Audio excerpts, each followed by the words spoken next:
Assalamu alaikum, this is Muskan Zara and you're watching UCP TV. I'm a student of BS in National Relations at University of Central Punjab, and today I'm honored to have Dr. Bilveer Singh with us. He's a professor from National University of Singapore. Thank you so much, sir, for joining. My pleasure. So first, let me introduce you to Professor. He's actually Associate Professor at Department of Political Science at National University of Singapore. He earned his Master's and PhD from Australian National University, and his work is actually focused on regional security in Southeast Asia. You can say terrorism, Indonesia, then Papua, and the role of great powers in the region. So, sir, before we begin, I really want to know about your experience at UCP and especially in Lahore, like overall. Thank you. I'm a Sikh and my father came from Faisalabad on the way to Malaya in 1930s. So coming back here, Pakistan, but especially Lahore, it's very nostalgic. That's one. Number two, I have a lot of friends here. Number two. Number three, the food kills you here. You love the food. Yes. And number four, there's a lot of things we actually like to purchase because this is the heart of Punjabi civilization, Lahore, So I go to the other side quite often too, but I just love to come here, and sometimes I don't even need an excuse to come here. You just have such a beautiful place, and UCP is such a fantastic campus. I've been working closely with the Dean, Professor Khalid, for quite some time. And just keep coming back because of the wonderful place it is. Thank you, sir. Very good to know about your experience. Now, I want to tell audience about the books he has published so far. This includes the Talibanization of Southeast Asia, Papua, Geopolitics and a Quest of Nationhood, then Politics and Governance in Singapore, because he have a very diverse work on it, then Quest for Political Power in Myanmar's Rohingyas.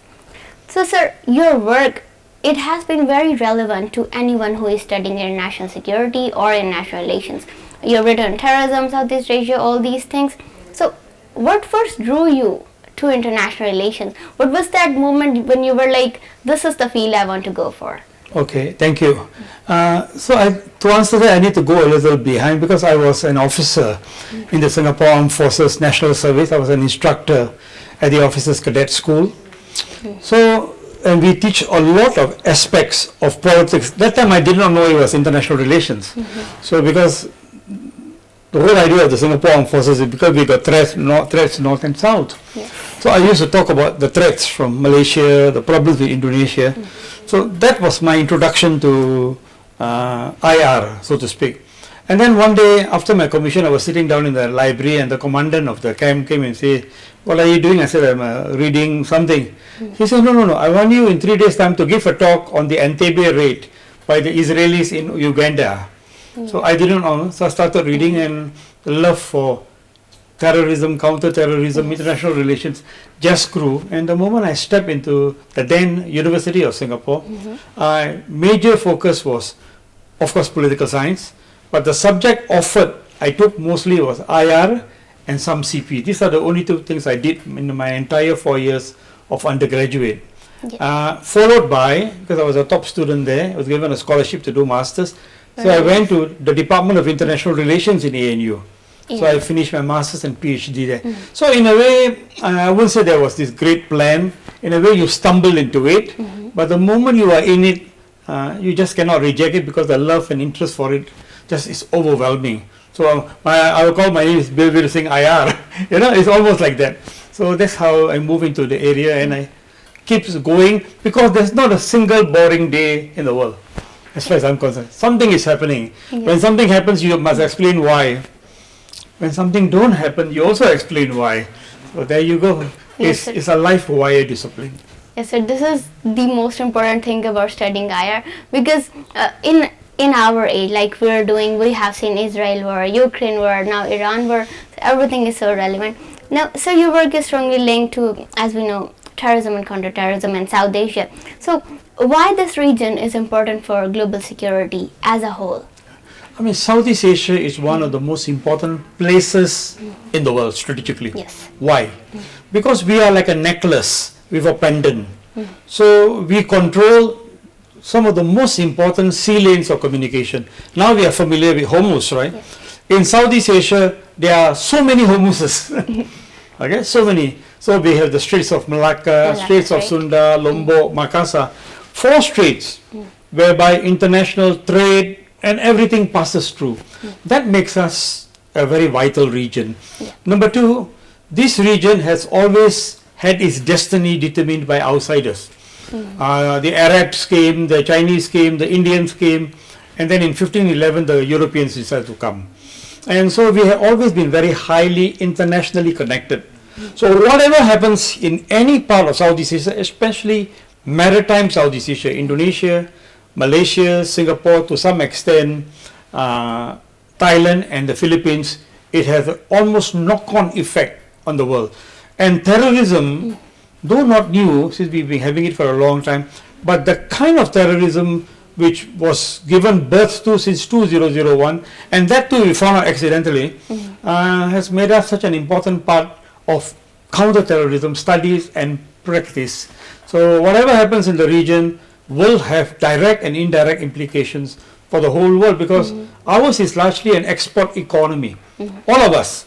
So the moment something happens there, you'll find foreigners, tourists stop to come, money stop to come in, investments stop to come in, and our market's dimension of accessing abroad is affected. So terrorism, security, when you bring together, Southeast Asia brings to bear what is the meaning of existential survival. So you have to know this, otherwise at your own risk you are going to suffer in the long run. Hence work of this nature to me is so important. Yes, sir. I do agree that after 2001, the studies and research on this area specifically increased. So, discussion appears, is this more of ideological problem or political problem? I don't come from a school of thought, largely Western. They will say, this happened because of ideology, economic, race, really. I don't believe in that. I think everything comes together. I do a lot of interviews with terrorists in Indonesia. I go into prison, interview them. Ask them, I speak very good Indonesian. Why are you here? You're just 24 years old. The response is, if you know what they did to my wife or my sister, then you won't ask me the question. I say, what are you talking about? The soldiers, no, the policemen came to my house, wanted money. We were poor. And then they say, okay, we cannot leave home without anything. They raped my sister in front of every one of us. I promised to revenge. So this is what? It could be psychology, it could be sociology, it could be anthropology, a very personal thing. So I think when I look at this problem, I always look at the whole spectrum of where are the intersections of what make someone a terrorist. Listen, no mother gives birth to a terrorist. Yes. One becomes one. So you need to understand the why, which is very critical, because once you understand the why, then you can put in place a whole barrage of counter-terrorism policies. Hence the importance to the region, to ourselves, and how to overcome this scourge. Fortunately, the issue have not gone but subsided. My worry always was what the Israelis are doing in Gaza is going to create a new monster in my part of the world. So we are still waiting. But we are very alert. Yes, sir. That is a very deep story that you have shared. Actually, I was thinking that grievance, like anybody, either it's a state or a person, they can take one grievance of anyone and they can turn them into insurgents. Then over time they become terrorists. I agree. Therefore, in order to understand terrorism, you need to understand who is the person converting an individual who is angry into a terrorist. There is this theory, poverty creates terrorism. I don't buy that. Yeah. I mean, Africa would have produced how many million terrorists? You look at the subcontinent, I mean, poverty is so marked. Why are not everybody terrorists? So you need to go beyond to understand the mindset, the psyche, and very often the government, many governments are very cruel and violent and so on and so forth. So people use this weapon. This is a weapon of the weak. This is asymmetrical warfare, and sometimes you cannot even detect them until after the explosion. So I think it's a very challenging but real field. Yes, sir. So your writing, it often comes back to Southeast Asia. So ASEAN, a very big example. Do you think ASEAN, Association of Southeast Asian Nations, are they still capable of acting as a strong regional bloc when it comes to crisis? I think ASEAN is often misunderstood to be like another regional organization, supranational organization like the EU. We are not. Mine has been a region of revolt, rebellion and warfare. That's Southeast Asia. So once in 67 they got together, we had a strong man in Indonesia called President Suharto. We had a strong man in the Philippines, President Marcos, a strong man in Singapore, a strong man in Malaysia, and a strong man in Thailand. They were all anti-communists. They got together, but their lower officers got together, especially when Indonesia and Malaysia were negotiating the returns of the prisoners of war after the limited war called Konfrontasi. These two individuals, one is General Benny Murdani and one more is the Chief of Intelligence, Mr. Shafi. So they got together and said, what's strange? We are all Malays, and yet we are killing and fighting each other. Let's put in place an organization, we'll make sure we do not come back here again. And all of that was born ASEAN. So ASEAN is not like EU. We were never set up to create economic interdependence. Actually, our economic is export. We are competitors. There's no whatever you call compatibility there. But the whole idea was to bring political and diplomatic peace. But the ultimate game was never to go to war again. So it's like a limited security community. Unfortunately, in the last 10 years, 2 ASEAN members have gone for a limited war, Thailand and Cambodia, for their own reasons, okay? But among the original 5 ASEAN members, there have never been a physical war. Yes. Interesting. And about ASEAN, they have this thing that they won't show to the world, they won't expose or humiliate the other nation. They have this thing that we will negotiate and we will solve our problems. So this is specifically different from EU. I think so. So sorry, if I may just follow through. They are linked together. We always want to show the importance of ASEAN centrality. Yes. We are strong because we are weak. Because people will come to us, we are not a challenge. And we tend to have this culture of mediation, just like your Prime Minister and Field Marshal is doing with regard to Oman today. So your ability is to create a table and say, why don't you come and sit down and talk? Yes. So we have that capacity. We also have got very strong economies in the region like Singapore, Indonesia, Malaysia, Thailand. And then they have that capacity to financially do it. When Donald Trump and President or Chairman Kim came to Singapore, my government spent $200 million from their own pocket to bring them down. And it was quite an expensive affair. But look, we were on the global spotlight. So now similarly with regard to the Iran war, Singapore is not playing the game because we have got very close relations with the Americans and Israeli security. So we are not in the first tier. But Indonesia has been trying very hard but failed, and Pakistan won that whole game to host this. So yes, ASEAN's importance lies mainly because of the principle of no war with each other. Then other things can develop. Of course, it's important. We travel, we don't need visas, we speak almost similar languages. And like me, I'm Singaporean, I have relatives in Malaysia and Indonesia. I mean, this is the bonding, social bonding, people to people, which bonds the higher level at the national level. So this is what makes us so unique. Yes, sir. And these states, they are so closely connected with the border if we look at the region. So how do China and India and other external powers, they affect the security thinking in your region? Generally, the concept of security in ASEAN is one to give everybody a stake in our survival. Everyone, all the 11 countries. Today, East Timor is the 11th. So we are an open region. The Americans can come, EU can come, China can come, Japan can come, Russia can come, India can come, Brazil can. So we bring everybody in. So we, like in Buddhism, there are two strands. Mahayana is one, Theravada is the other. Theravada is very conservative, inward looking. Mahayana is the big ship. So we are like a Mahayana Buddhist kind of ideology orientation, and I think that makes us attractive. And we do not dictate to people to do A, B, C, D. Number 3, I think everybody knows Southeast Asia is simply too important. If we are talking of closing Hormuz now, Yeah. we have got so many straits, which is far more important than Hormuz. Hormuz is important for oil and gas, but we are important for everything, military and non-military. So nobody want to create an environment whereby the straits get closed. The last time it got closed was when Japan invaded and occupied Southeast Asia. Yeah. For 3.5 years, all these straits were closed.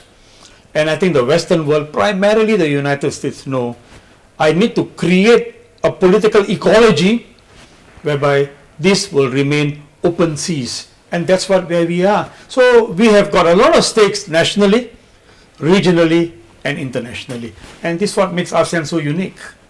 Yes, sir. And in your view, what has changed the terrorism landscape in the past decades, like over the years? I think historically there was terrorism within every state. Everything, even in Singapore. Singapore was communist terrorism. So there was always there. But something changed after 1979. Once the Soviets invaded Afghanistan, Yes. the Americans through the CIA wanted to mobilize global jihadism. So many countries played a part of coming to Pakistan, Karachi, Peshawar, and then into Afghanistan. This experience created what was the aim originally. I want to have an Islamic government in, say, Malaysia or Indonesia. Suddenly it changed because the global dimension was brought into it. And this was Al-Qaeda and Osama bin Laden. All the Southeast Asian early terrorist groups were linked to AQ, Al-Qaeda. And therefore, we became part and parcel of the global struggle against terrorism. Later on, when groups broke away from Al-Qaeda to set up Daesh, the same thing happened. So I think because of the nature of the region, so if you are looking at jihadism, meaning Islam, then Indonesia is the largest Islamic country. Yes. Malaysia is second. Brunei is third. All three are Muslim majority. But there are also significant Muslim minority states. Singapore, Yeah. Thailand, Philippines, Myanmar. Laos and Cambodia, not so much. East Timor, not so much. So because of this constituents, terrorism got attracted because of a whole host of push and pull factors. But the success of state counter-terrorism is something we are very proud of, and we talk about it. We don't make terrorists disappear. Yeah. We don't catch them, shoot them, encounter, and game over. So we use the legal approach. We use the socialization approach. So there are many, many things about counter-terrorism which actually turn them around, because as I said earlier, we know no mother gave birth to a terrorist. So why? What's your problem? What do you need? And then I think the states go somewhere to meet their demands. And today, the former terrorists become example of why I should not enter this area. And they are a very powerful source of counter-terrorism, anti-terrorism. And I think the region is successful. I suspect we have finished off 85%. It's still 15%. But they are not a threat to any state. Partly because they get funded from outside. I mean, now we have Syria. We have a former terrorist who is the president there. Most of the Southeast Asian terrorist group are linked to Al-Qaeda. And many of them actually helped Jolani during the war. And today he's the president. So one of our fear is, what will he do to his friends? Number two, the Taliban is another one. Okay. So because most of our terrorists were trained in Afghanistan. They went to Kandahar, they went to Kosh. So those Mullah Omar was important for them. Now Mullah Omar's son is an important cabinet minister. The Haqqani group is an important part of the cabinet minister. So there is always those linkages, and the question is, will they be turned up? So far so good, I must say. One, I think nationalism is important. Two, our economies are not the best in the world, but we have a way of making sure that it trickles down and we solve people's basic problem. Economic, political, social, and ensure marginalization is managed somewhat. I think problems are still there, but it will not be the same like in the past. So because now we understand, if the government mismanages people, tomorrow you're going to have an insurgency, a terrorist problem, which is going to cost you hundreds of billions of dollars. It's not worth it. So that's where we are. Yes, sir. And Southeast Asia, it gives us very good example how you can deal with terrorism and then laws about counterterrorism. So I was thinking, does this idea connect to somehow Confucianism that came in China back in 5th BC that showed us a mutual existence, the ideas that China have 5P rules of mutual growth. So I think Southeast Asia, they adopted it very well. Now. Yeah, okay. There are two steps here. One thing you must understand the problems of the Chinese in Southeast Asia. The Chinese probably are the most hated figures because they dominate the economy. Yeah. So after the colonial powers left, these people were the middlemen, they were the comprador. The moment they left, they took over where the colonials left. So in a way, they are modern day colonizers. Yeah. In a way, yeah. Because they are more skilled, they have capital, they got this, they got that. Number two, their unity is amazing. Yeah. One Chinese get a contract, he will make sure the subcontract goes to another 10 Chinese. This is not the case of the other races and religion. Yes. So the Chinese cabal is very successful. Okay, that's one. And I think number two, the Chinese do play a part of helping to create terrorists and terrorism. Why? Because of the way they exist and don't coexist. Wherever you find Chinatown, you find private estates which are wholly Chinese. Therefore, whenever something happens, they point the finger, there you go. So when the issue is economic, when the issue is psychological, political, so China I think is important. Even though we adopt those values, the government will never dare to say this is from Confucius because it's sensitive. Because the moment you say that, some other ustad or mullah will come and say, see, we are now colonizers, we are being colonized by the Chinese. We don't dare to say that. But many of the values, but I think my third point is, if you look at the great civilizations from Middle East, China, India, Indonesia, many of the values are same. Yes. They are contextualized to the local land. So I think that's where we are, that killing someone, there's a saying in Indonesia, kill one, 1,000 will be born. So we understand that phenomena. So while there are some terrorists being killed, I think most of them, the whole game is to capture them alive, rehabilitate and then send them back to society. Yes. So China is important, but not that important because China itself have not succeeded in overcoming its own problem of terrorism in Xinjiang and whatever else, you know. So China is interesting. Yeah, thank you, sir. Now, sir, you have diverse experiences in Malaysia and Indonesia specifically. So what can Pakistan learn from Southeast Asia's model? Like, you know, after being in academia for so long and having traveled to all this part of the world, my first thumb rule, don't say whatever is being done in Singapore can be exported and practiced in Pakistan. Don't ever say that. I don't believe in it. Because behind it is history, culture, demography, economy, psychology, all the bad dreams of what happened, and very often there are very little good dreams about what happened. So sometimes we may be on the same bed, but two of us have different dreams, you know, that kind of thing. yeah. So the Southeast Asian experience demonstrate a few things. One, general stability is critical. General. Yes. Okay. Two, economic growth is a panacea. It's magic. You must have the capacity to share wealth. It's unequally shared, and we all know. Yes. But while there is the capitalist dimension, the socialist, communist aspect can never be done away. We need that. Okay. That's number two. I think number three is human rights. Yes. Because if you are a violator of human rights, if what Israel is doing in Gaza becomes a norm, then you are going to give birth to terrorists non-stop. The conveyor belt will never stop. So I think what we can learn from us is we have a problem and then we think about it and then we go about trying to solve it even though we know it's going to take 10 years, 15 years.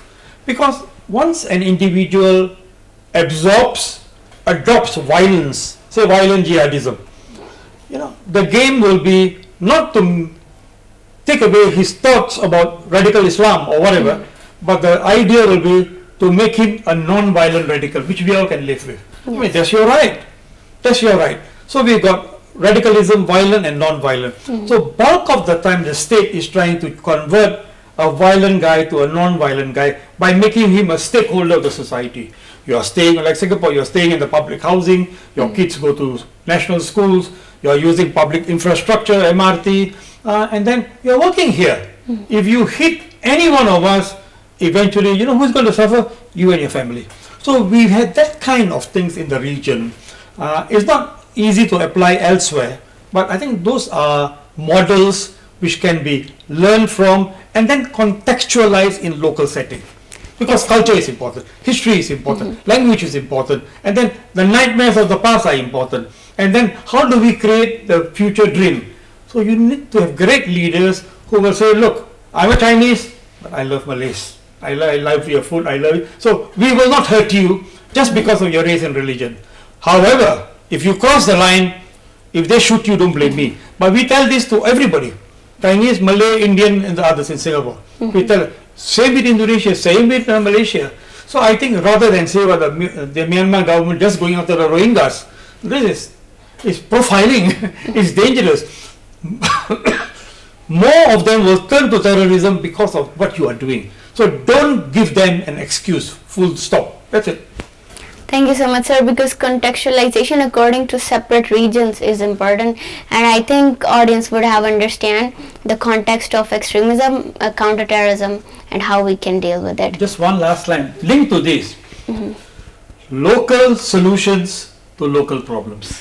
Very good. That's the link. You cannot use what is happening in Islamabad to apply at Gilgit. You cannot.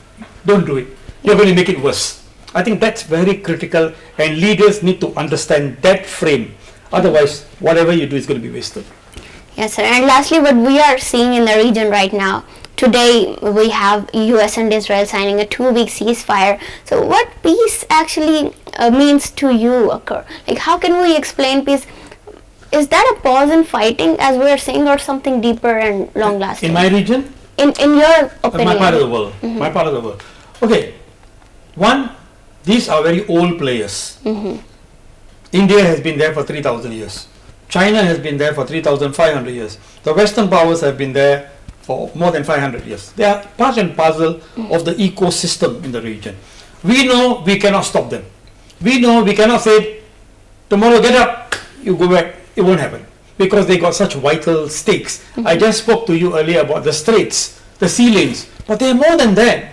Economy, raw material, raw earth, raw this, raw that. So the competition is there, and to be honest, the culture today, and we are very sophisticated people, Southeast Asian, we want to invite everybody so that they will counteract against each other.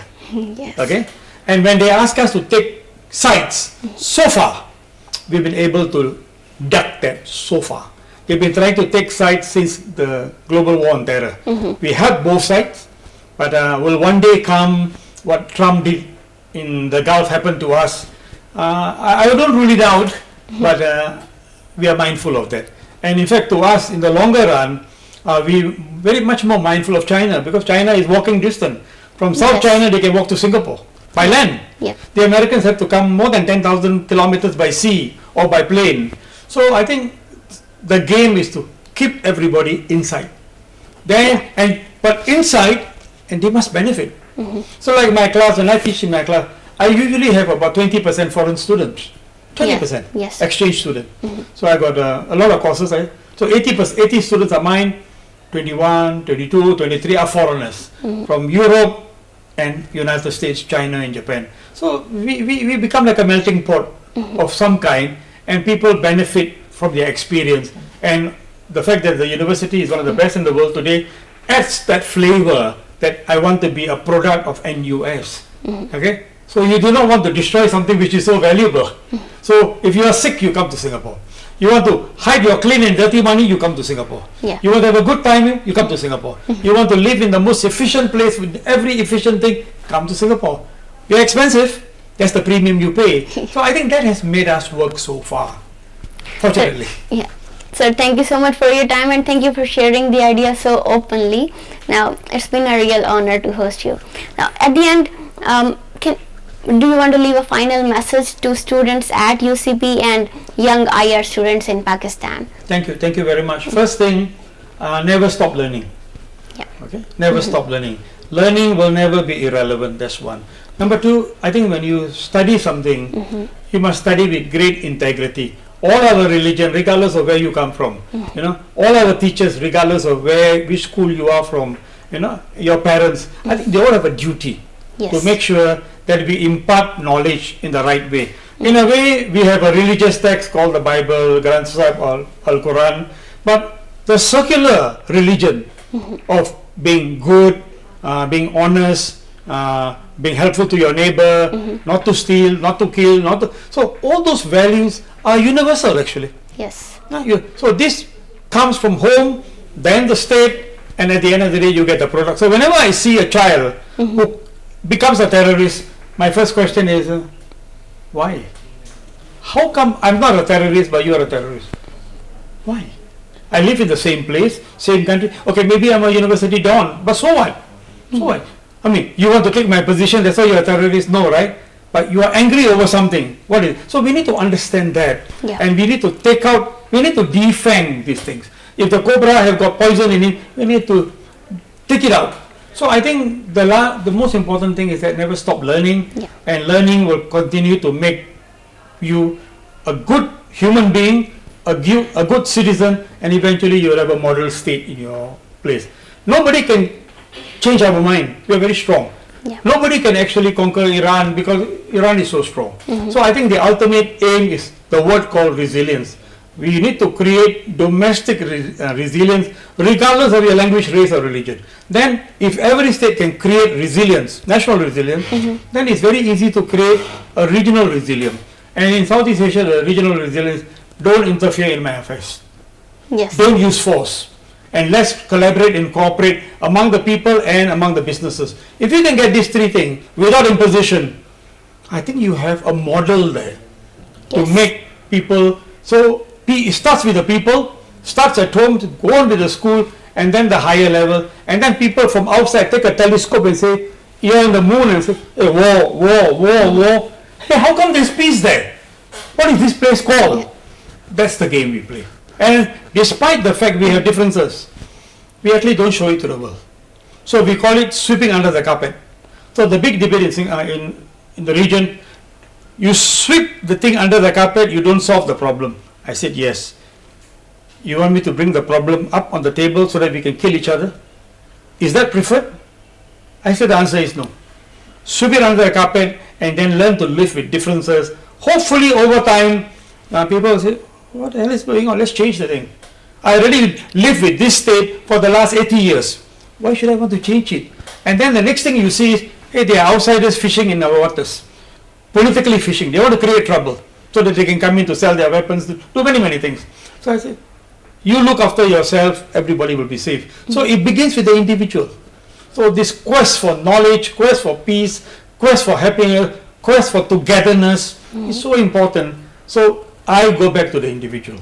Many people have a role to put the virus into this person, the school, the family, the state, and eventually you have a model citizen who is hardworking, who is nationalist, who is peaceful, and who is very developmental oriented in such a way that though my house got 2 TVs and the neighbors next whole row got none, that's dangerous. So there's a Sikh saying, this bad thing. So if we are both started together, we were walking. The next day this house got a bicycle. He's still walking. The next day he got a motorcycle. He's still walking. The next day he gets a car. He gets a motorcycle or bicycle. And then I wish he will get into an accident and die. Because he's doing better. So this kind of things must be moderated. It's quite human, but we need to play that game. So this is where politicians, political leaders, professors, religious leaders all come in because the stakes are so high and we are all stakeholders. That's the way to go to the future. Thank you very much, sir, for sharing the motivation and your ideas. Thank you so much, everyone, for watching. I hope you have understand and learned some valuable lessons from him. Thank you so much. Keep watching UCP TV.